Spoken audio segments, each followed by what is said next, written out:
I'm Winston Abraham, and this is my dog Leroy. He's gonna have to calm down while I talk. Um, but anyway, keep this short because old Leroy needs to be a good boy, and I need to take care of him.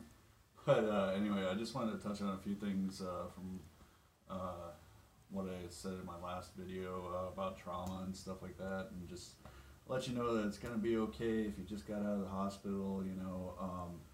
I had a lot of things happen where bipolar disorder wreaked havoc on my career. Leroy quit it, and also my love life and stuff like that. You know, just know that if you keep taking meds and everything will be all right. One of the positive things about everything that's happened is that I know what I want to do with my career now, and if I hadn't quit so many jobs and like gone to so many different places, I wouldn't have all the amazing experience that I have right now. Leroy, get down. And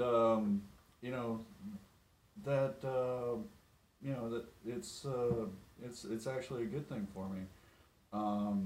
If you have bipolar disorder, you probably have a really high intelligence level. It kind of comes hand in hand.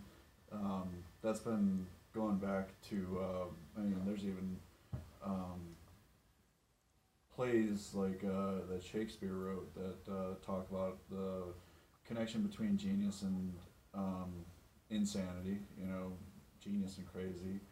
Um, some of the last words that Steve Jobs of Apple spoke were about that. There's a YouTube video about that. You can look it up. Just type in Steve Jobs, the crazy ones. It's really inspirational. But I think that the reason why God put bipolar in this world is because the crazy ones were the ones that pushed the human race forward. Um, you know, it's not something that can be cured. It's genetic. If I have children, when I have children, and I do have the confidence to do that now, there's a good likelihood that I'll pass it on.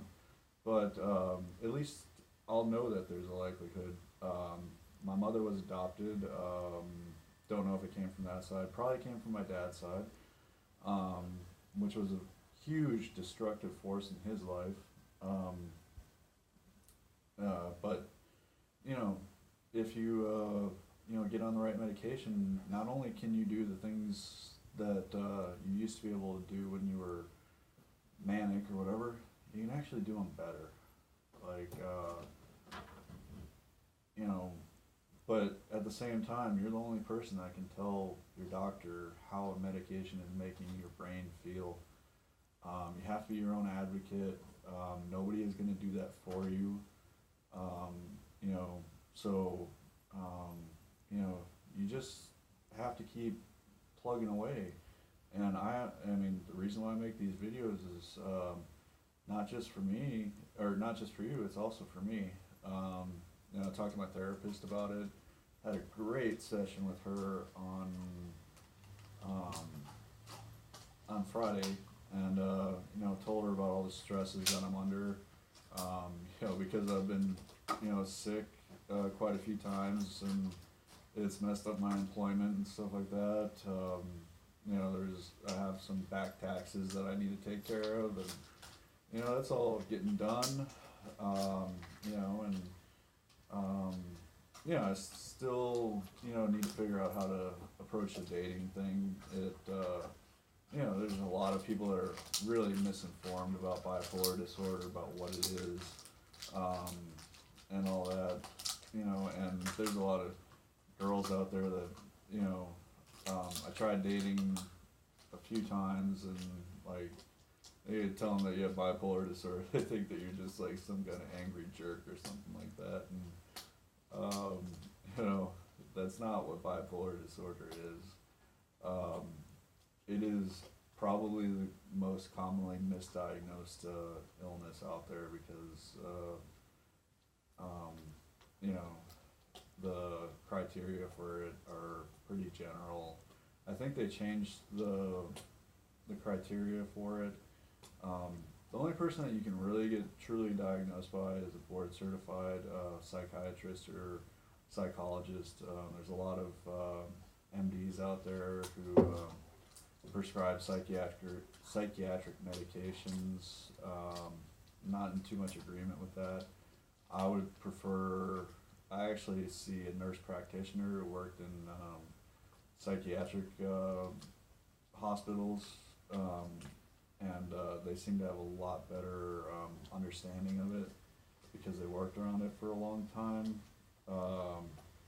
So, you got to be careful with who your doctor is and stuff like that. But I guess that's about it for this video. I don't think I'm going to be posting, I don't know, I'm not going to make any rules for myself, but, like I said, these videos are also therapy for me, but I'm not going to be posting these on my Facebook account anymore. So, anyway, yeah, I'm Winston Abraham, and actually, this is the first day of my sobriety again. And I'm really excited about it, because I did it for 2 years, and it helped me stay stable off of medication for over 6 months. And hey, let's see what the limit is as far as what Winston Abraham can do with the proper medication and being sober. And I don't know. Let's see. Don't have much else to say, but yeah, I'm Winston Abraham, and anyway, also, yeah, I guess I gotta put in a little plug because I am gonna actually write the story of my life, the story of my experiences with bipolar disorder, the good, the bad, everything, the miracles that I saw while I was in the hospital, that happened to me and to other people. Maybe I'll just go ahead and share one of those with you real quick right now. This happened during my last manic episode, and it really made me know that there is a God, and it made me know that you have to have faith in something higher than you. I think that it's very unwise not to. And what happened was I nearly died. I had been living such a clean life, and basically hadn't put a chemical into my body for 2 years. Well, at least for 6 months, to the point where, like, when I tried to take NyQuil, like, my body rejected it instantly, and I spit it out all over the mirror. But what happened was, I was working for a company, and I had to go to some training in Singapore, and then, I was sober during all of this, so, I actually, my manic episode went on for a very, very long time, but I was able to control it through meditation practice that I had started. So I knew when I was starting to hallucinate from lack of sleep. I even started to hallucinate in the Narita airport in Japan. Knew it was happening. Got to my gate. Had to check to make sure it was my gate a few times because I was hallucinating numbers. And I just laid down. There was nobody there, and I slept for like 2 hours. Got up and went to this training in Singapore. And then, I went to the training, and I exercised a lot, walked around a lot, kind of got myself stable again from what could have been a psychotic break, and I actually got myself well again without taking any medication. But it took a lot of dedication and exercising a lot.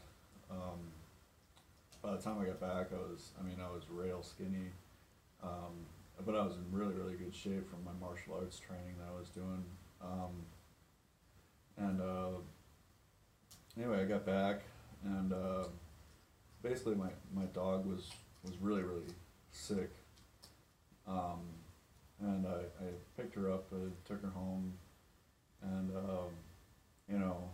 then I went ahead and I had another training that I had to go to in Houston, and I took my dog with me. Unfortunately, like, she kept getting sicker and sicker, and I had to leave the training. But what happened was, I was driving to Houston, and I was almost falling asleep at the wheel, so I took some of those Stacker 2 diet pills, and it sped up my heart so much that I nearly had a heart. I knew that it nearly killed me, actually.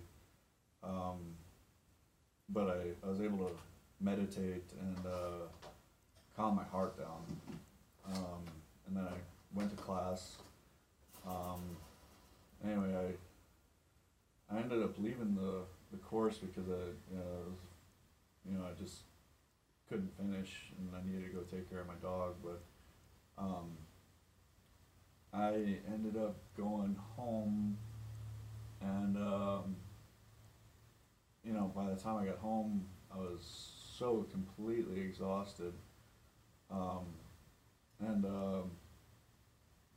for some reason, I still wound up a little bit, but God sent a rainstorm, and I went out and I smoked a cigarette, I think, on the porch, and the rain calmed me down, and I went inside, and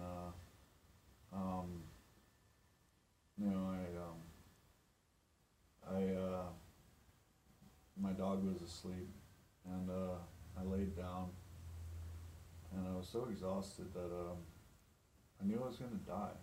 I thought I was gonna die, but I was gonna die in peace.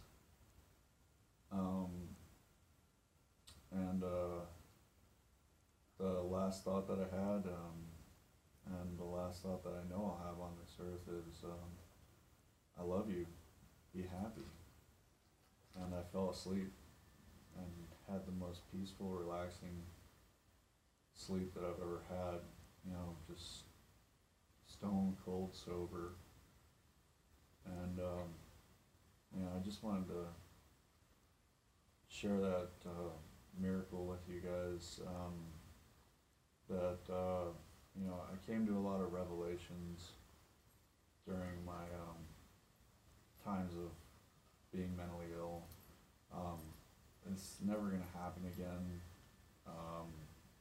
or at least if it can be prevented, it'll never happen again. But if I hadn't gone through all that, I wouldn't know that my last thoughts on this earth, whether it be that I get in a car accident tomorrow, or I drown surfing, or I die,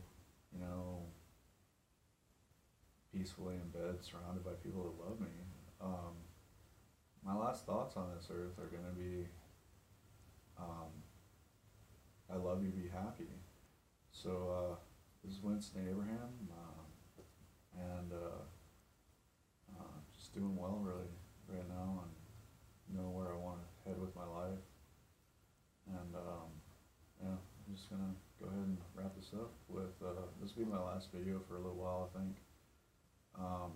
But I just want to wrap this up with I love you. Be happy.